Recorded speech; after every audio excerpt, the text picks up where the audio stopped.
यहां पर देखिए हम लोग पढ़ने क्या जा रहे हैं, collision of A ball with the ball.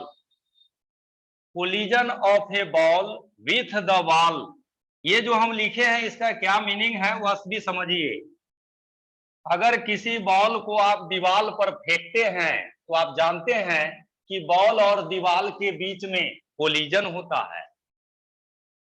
इस केस में कितना फोर्स लगेगा, जैसे एक बॉल लिए और दीवार पर फेंक दिए ऐसे, तो दीवार पर जो फोर्स लगेगा उसका वैल्यू क्या होगा, यही पढ़ने जा रहे हैं। दो केस में इसको पढ़ाने जा रहे हैं। क्यों दो केस पढ़ा रहे हैं यह भी समझिए, अच्छा से सब लोग सुनिए क्या बता रहे हैं। हमारे पास एक बॉल है, वह बॉल प्लास्टिक का है, ठीक है, प्लास्टिक का बॉल है।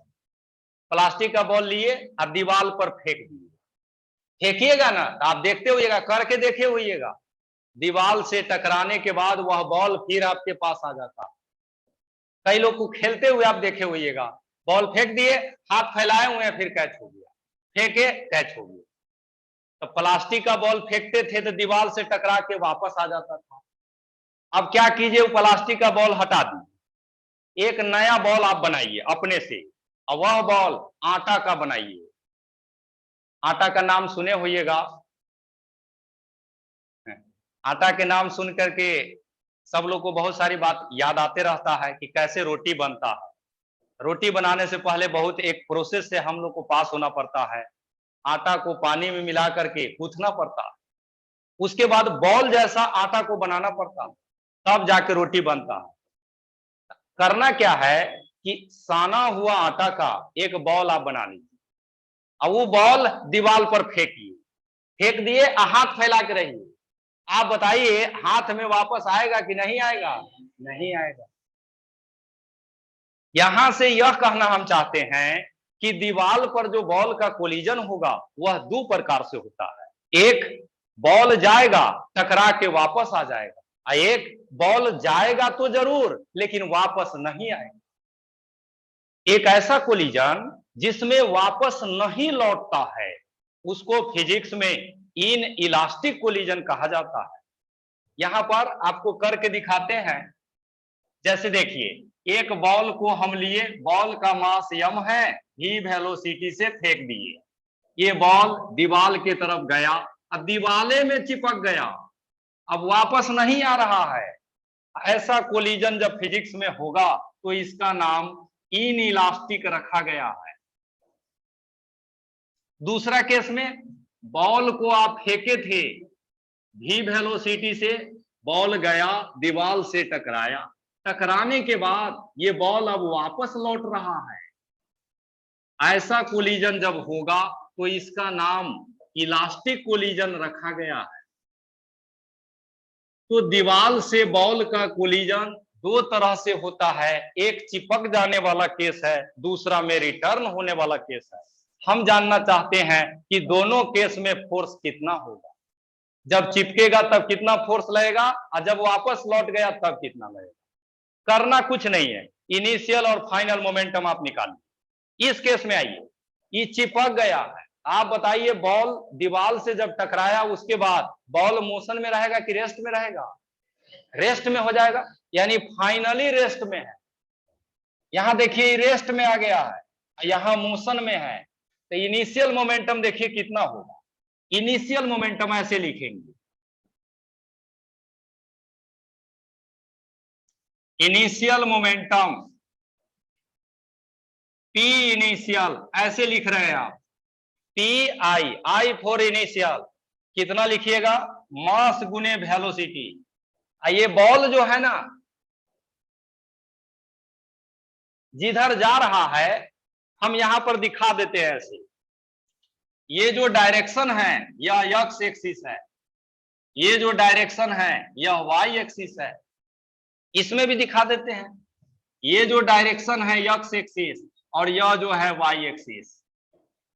हम सब लोग जानते हैं एक्स के डायरेक्शन में आई कैप वेक्टर होता है, वाई के डायरेक्शन में जे कैप होता है। एक्स के डायरेक्शन में आई कैप, वाई के डायरेक्शन में जे कैप। इसके बारे में नॉलेज हम लोग को पहले से है। तो अब देखिए, इनिशियल मोमेंटम जब हम लोग लिखे थे क्या लिखे, m इंटू भी, जा किधर रहा है, ये बॉल किधर जा रहा है, एक्स के डायरेक्शन में, तो इसमें क्या करेंगे, आई कैप लगाएंगे।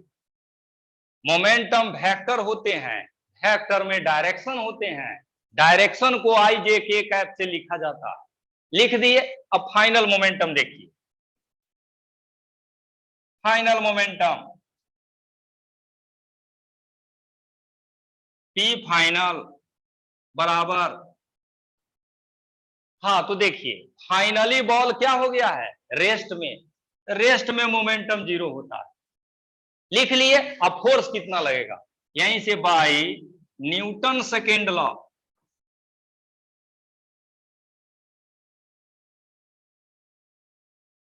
न्यूटन के सेकेंड लॉ से अब फोर्स लिखना है, तो फोर्स बराबर क्या लिखते हैं, ऐसे लिखिए, P final minus P initial by T2 minus T1। अब वैल्यू सबका आपको पता है, लिख दीजिए। पी फाइनल इधर लिखते हैं, फोर्स एफ बराबर, फाइनल देखिए कितना है, जीरो, इनिशियल कितना है, यम भी आई कैप, टाइम तो टी ए हम लोग ले लिए हैं, यहीं से फोर्स निकालिएगा तो यह आ जाएगा माइनस एम भी बाई टी आई कैप। आप किसी बॉल को दीवार पर फेंके और दीवाले में बॉल चिपक गया तब फोर्स यह लगता है। दूसरा केस में अब आइए जिसमें बॉल वापस लौट गया, यहां पर देखिए इनिशियल मोमेंटम,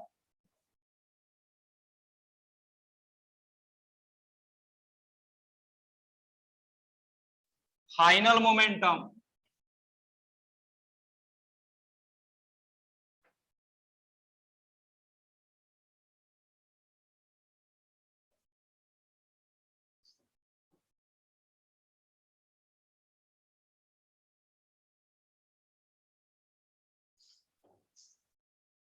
हाँ तो सब लोग देखिए यहां पर इनिशियल मोमेंटम क्या होगा, इनिशियल बॉल जा रहा है वही मास इंटू वेलोसिटी, बॉल किधर जा रहा है, एक्स एक्सिस के तरफ, तो आई कैप।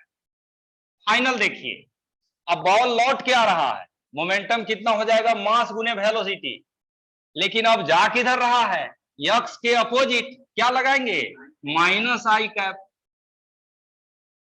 सब रूल वही है, सिर्फ मन का भरम आप लोग रखे हुए हैं। देखिए अब न्यूटन का सेकेंड लॉ लाते हैं, बाय सेकेंड लॉ,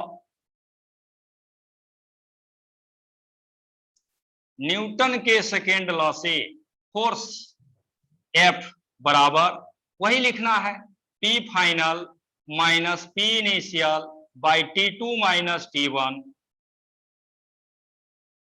अब देखिए फाइनल मोमेंटम आप कितना लिखे हुए हैं, यह है, लिखिए यम भी माइनस आई कैप, फिर माइनस यम भी आई कैप, टाइम तो टी ए ले लेना है, यहां से सोल्व कीजिएगा, फोर्स बराबर आएगा minus 2mv by T I cap.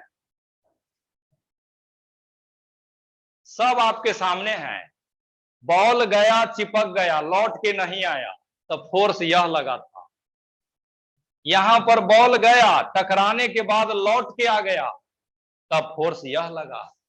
दोनों फोर्स आपके सामने है, देख लीजिए ज्यादा फोर्स किसमें लगता है, चिपक जाएगा तब ज्यादा फोर्स लगेगा कि लौट के आएगा तब ज्यादा फोर्स लगेगा, लौट के आएगा तब।